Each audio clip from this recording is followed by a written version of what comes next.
السلام عليكم ورحمة الله تعالى وبركاته. أعزائي عزيزاتي في المنير في النشاط العلمي الصفحة 40. عندنا موضوع اليوم، عندنا المحاليل. سنتعرف على نوع المحاليل التي سندرسها في هذا الدرس إن شاء الله. ألاحظ وأتساءل: اشترت مريم غسول الفم فلاحظت عند قراءتها لطريقة الاستعمال أنه يجب إضافة قليلا من الماء إلى غسول الفم قبل استعماله. يعني أعطوها واحد الغسول في الصيدلية، وعندما قرأت تلك البطاقة التي على وجه القارورة، لاحظت أنها يجب أن تستعمل قليلا من الماء إلى المحلول لغسول الفم. إذن سنتساءل ماذا نقول. أتساءل أولا: لماذا نضيف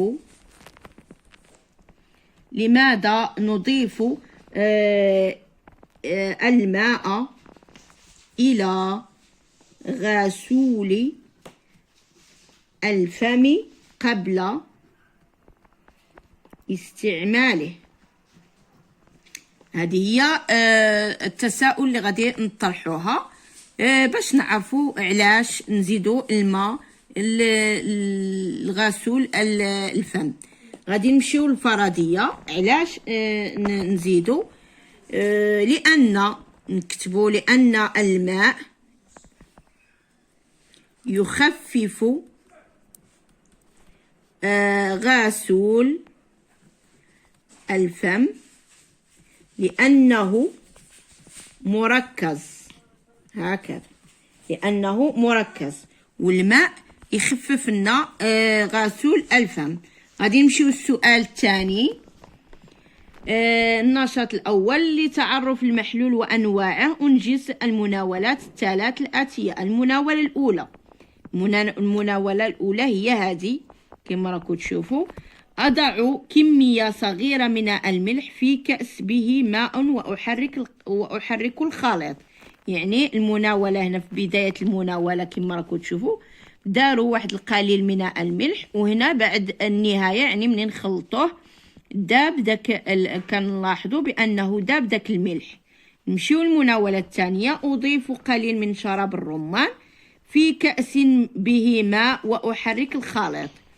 هنا عندنا قليل من هنا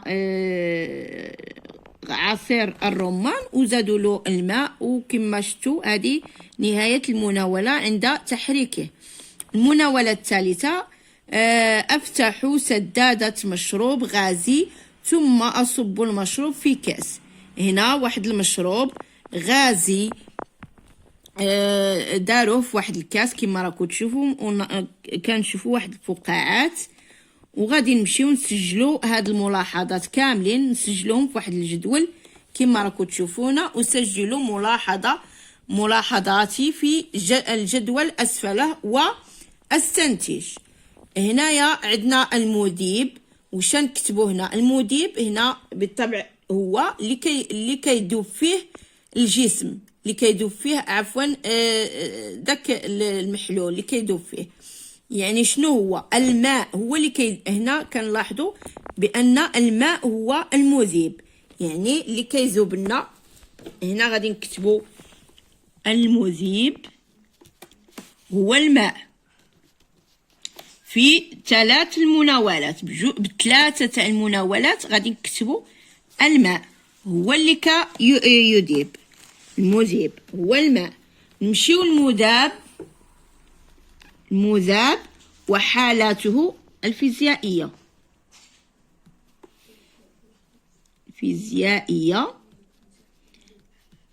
وش هو المذاب؟ هنا عندنا في المناولة الأولى عندنا الملح، والمناولة الثانية وش عندنا؟ شراب الرمان، والمناولة الثالثة عندنا الغاز. الغاز عندنا نمشيو المحلول. هنا محلول خليط من المحلول خليط من ماذا؟ الأول الخليط عندنا الماء زائد الملح. هذا المحلول اللي عندنا في الأول، الماء زائد الملح. وهنا الزوج عندنا الماء زائد شراب الرمان. والمحلول الثاني عندنا الماء زائد الغاز. غادي نمشيو المتجانس أم غير متجانس. عندنا متجانس أو غير متجانس. عندنا المتجانس كما كنا قرينا في الحلقات السابقة، يعني الدروس السابقة. المتجانس هو الذي يتجانس مع الخليط ولا نراه بالعين. يعني هنايا كما راكم تشوفوا الملح داب، والخليط هنا عاوتاني داب، وهنا كما راكم تشوفوا الماء مع الغاز حتى هو داب. يعني كل شيء دايبين، يعني ما كاين حتى شي حاجه هنا في قاع الكأس. يعني ما رحناش نشوفوا. الا كان غير متجانس غادي نديرو هنا، غادي نلاحظوا هنا واحد كما يقولوا واحد الحاجه صلبه، يعني تحت مكونه لنا. اذا نروا ان ثلاثه المناولات بثلاثه فيهم المحلول متجانس. اذا غادي نكتبوا متجانس في هذه الاولى، والثانيه متجانس، والثالثه متجانس. غادي نمشيو هنا كما كملنا نمشيو استنتج ان المحلول. ماذا نقول؟ استنتج ان المحلول ماذا نستنتج؟ ان المحلول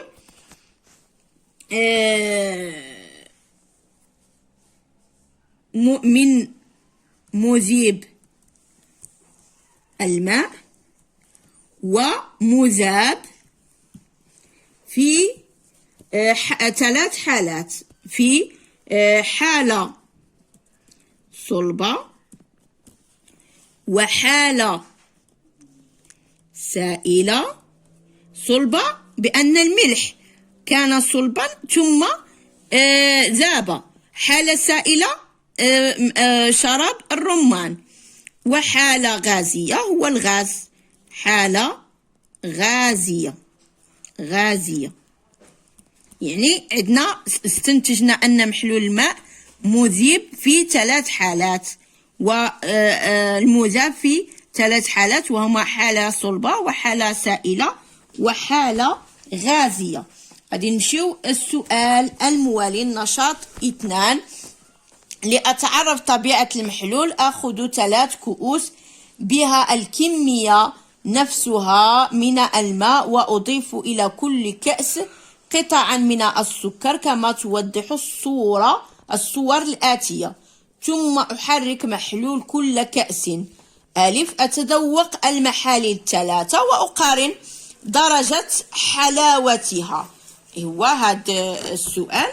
هنا عندنا كما راكم تشوفوا 3 نتاع الكؤوس. هنا كما راكم تشوفوا داروا غير شويه تاع السكر، يعني ملعقه ماشي كبيره، يعني صغيره. هنا داروا يعني قطعه وحده نتاع السكر. هنا داروا 3 قطع، وهنا داروا 5 قطع كما راكم تشوفوا. بعد التحريك الكأس الأول الثاني والثالث. ماذا نرى في الكأس الأول؟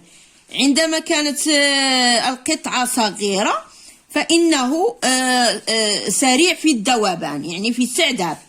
والثاني هو يعني داب، كما نقولوا داب يعني هو ما بانش. ولكن الثالث من كثرة هاد السكر ما دابش، يعني بقى لنا هنا في قاع الكأس.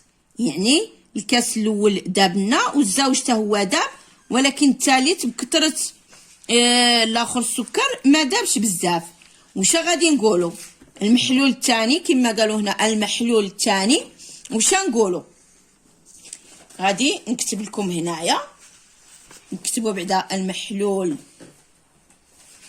2 من المحلول 1، من المحلول 1 ونخلي واحد الفراغ من باش غادي نكتبوا المحلول 3 ونديروا هنا المحلولان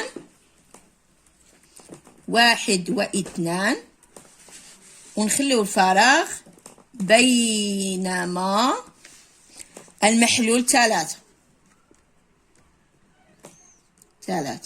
إذا غادي نمشيو هنا المحلول 2 واش نقولوا؟ المحلول 2 أحلى من المحلول 1. علاش؟ لأنه كثروا فيه السكر على المحلول 1. المحلول 1 داروا فيه غير شوية، يعني نديرو أحلى من المحلول 1 ومن المحلول 3. والمحلول 2 أحلى من المحلول 1 وش نقولوا من المحلول 2 مع المحلول 3 وش نقولوا؟ وأقل حلاوة من المحلول 3. وأقل حلاوة يعني هو أقل حلاوة من المحلول 3. بينما غادي نمشيو المحلولين 1 و2 وش نقولوا؟ 1 و2 متجانسان.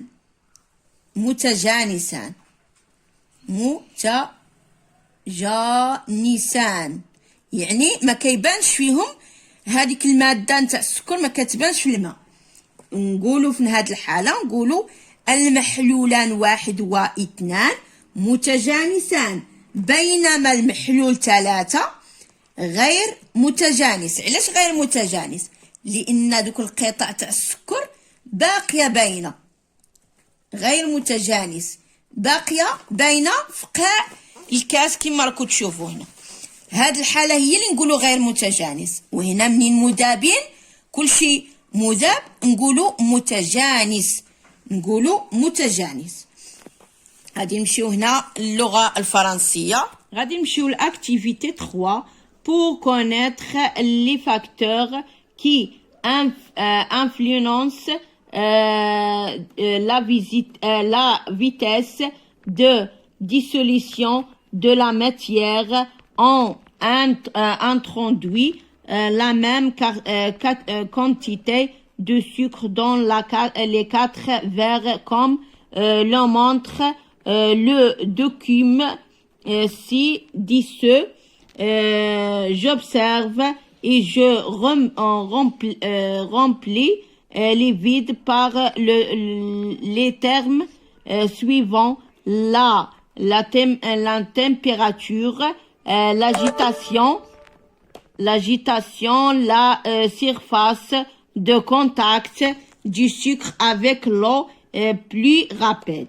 وش قالنا هنا السؤال؟ لكي نعرف العوامل التي تؤثر في سرعة ذوبان الماء غادي نضيفوا نفس الكمية هنايا نتاع من السكر في 4 كؤوس كما تظهر لنا في الوثيقة.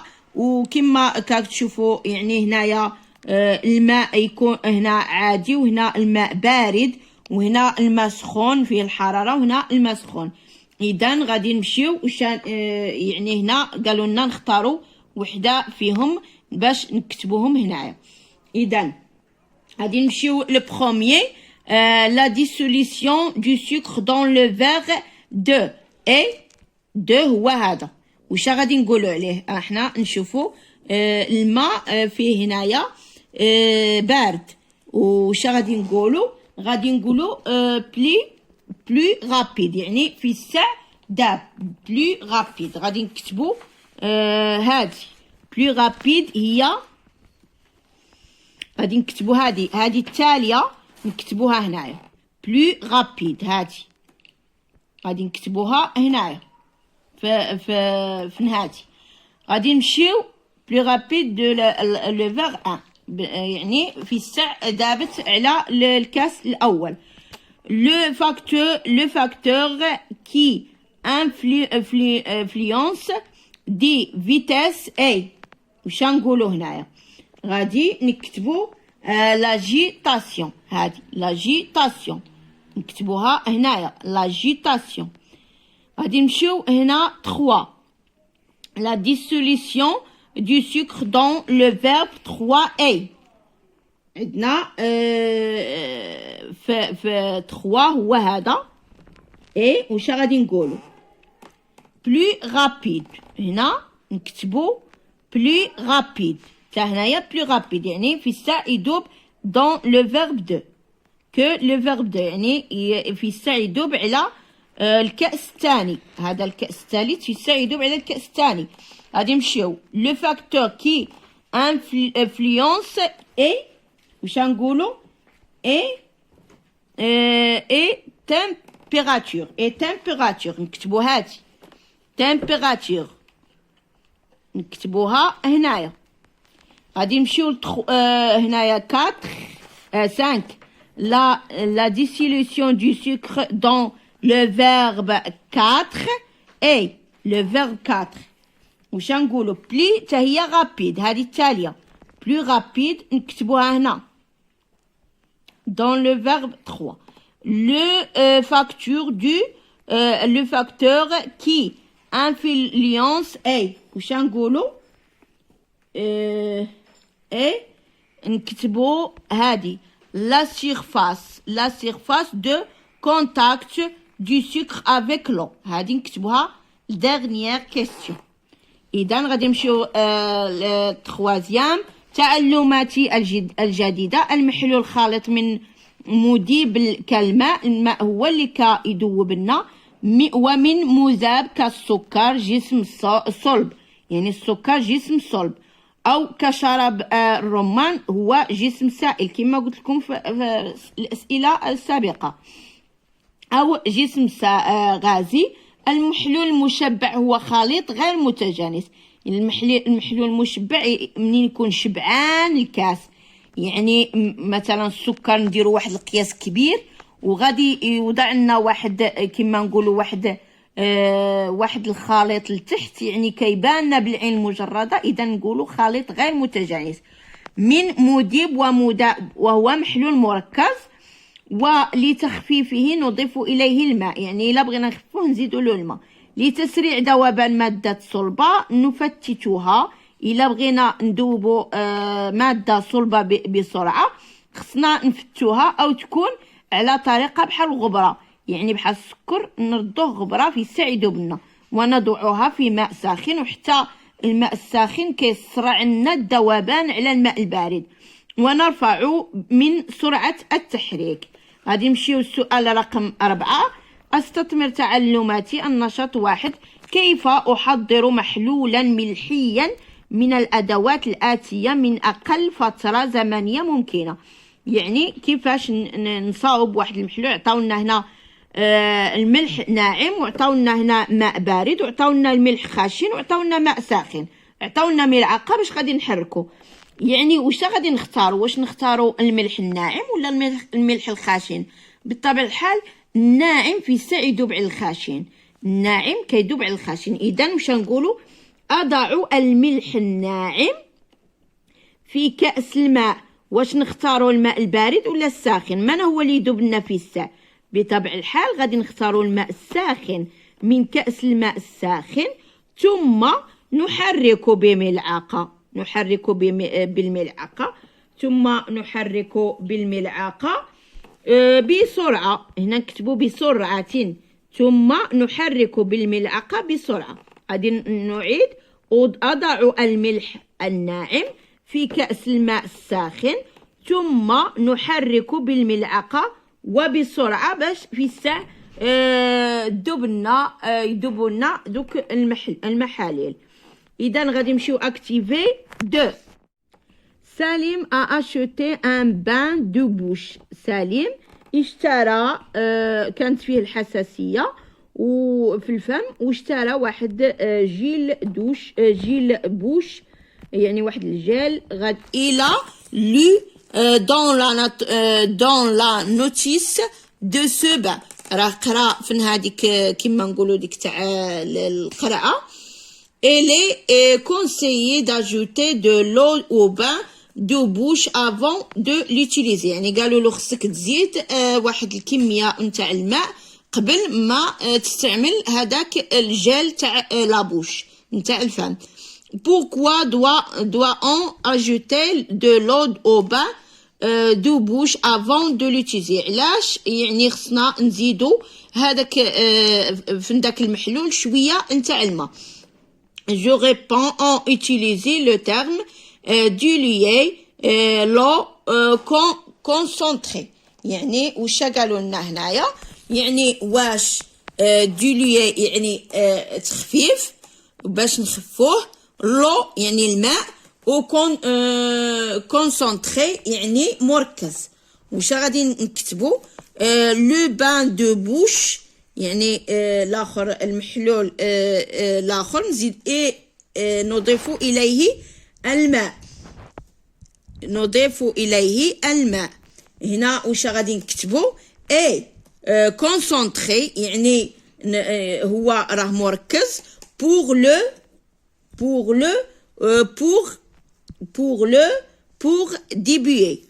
diluer هادي pour concentrer غادي نكتبوها هنا concentré pour le diluer باش نخفوه.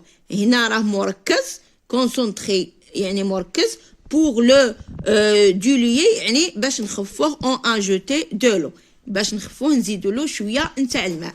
نتمنى اعزائي عزيزاتي تكونوا فهمتوا الدرس، ونتمنى نكون كما نقولوا فهمته لكم مزيان لانني كنحاول باش نترجم لكم باللغه العربيه باش تفهموا مزيان. يعني انا كنستعمل 3 اللغات، اللغه الفرنسيه واللغه العربيه والدارجه اعزائي باش تفهموا مزيان. وما تنساوش ديروا جام داك الاسبوع اللي واقف. وبالنسبه باش توصلكم تمارين جديده كل يوم وحلول جديده، ديك الكتبه اللي باللغه الفرنسيه بالاحمر راها تحت الفيديو كما شفتوها مكتوبه بالاحمر، هذيك غادي تضغطوا عليها وتعطيكم ابوني يعني تعطيكم باللون الاسود، وداك الجرس اللي قدامها غادي نضغطوا عليه حتى هو ونديروا داك اللي بين قوسين باش كل ما نرمي شي فيديو وكل ما نرمي شي درس ان شاء الله يوصلكم نتوما الولا. والى اللقاء في درس مقبل ان شاء الله.